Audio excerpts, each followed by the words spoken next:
अगर आप भी चाहते हैं कि एसएस फिल्म्स मोतिहारी के ऑडियो वीडियो सबसे पहले आप तक पहुंचे, तो इस चैनल को सब्सक्राइब करें और साथ ही बेल आइकन को दबाना ना भूलें।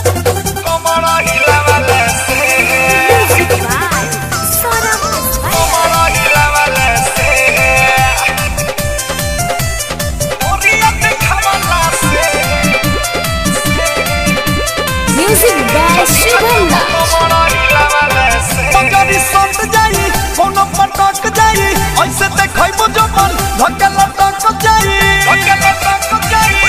हे दोची पंजाबी संत जाई कोनो पटक जाई ऐसे देखैबो जो मन धक्का लटक जाई तो खाली ढोरिया देखावाला से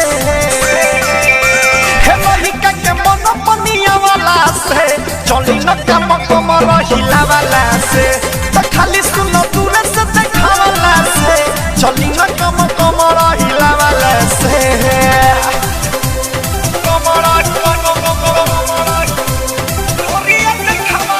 म्यूजिक बाय एसबीआर स्टूडियो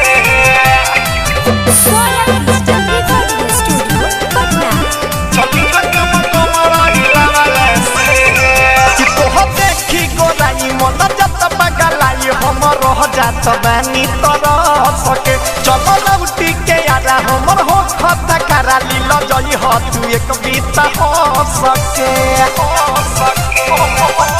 तो देखी गोराई मन जात पगलाई हमर हो जात बानी तरह सके चलो लौटी के आरा हमर हो खता करा लीला जई हो तू एक बीता हो सके तते अंगुली जमावाला से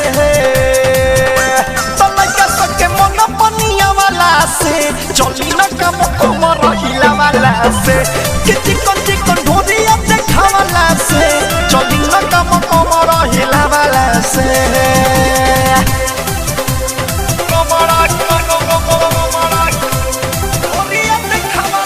म्यूजिक बाय एसबीआर स्टूडियो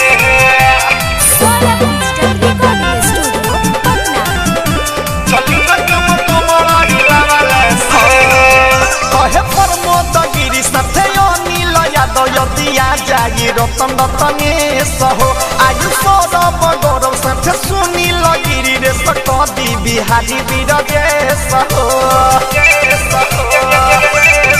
कि कहे कि संसुधी साथे रूपलाल निराला यदिया जाई रतन रतने सहो आयु सौरभ गौरव साथे गुडू लगिरी रे सकदी बिहारी बीरगे सहो जबरदस्त यादों के बोलावाला से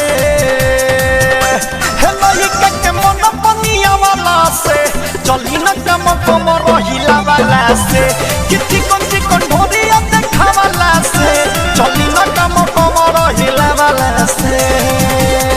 पंजाबी संत जाई कोनो पटक जाई ऐसे देखैबो जो मन धक्का लटक जाई हे दोची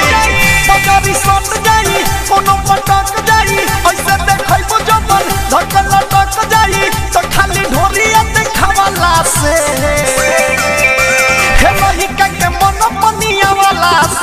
चली न काम कमर हिलावाला से तो खाली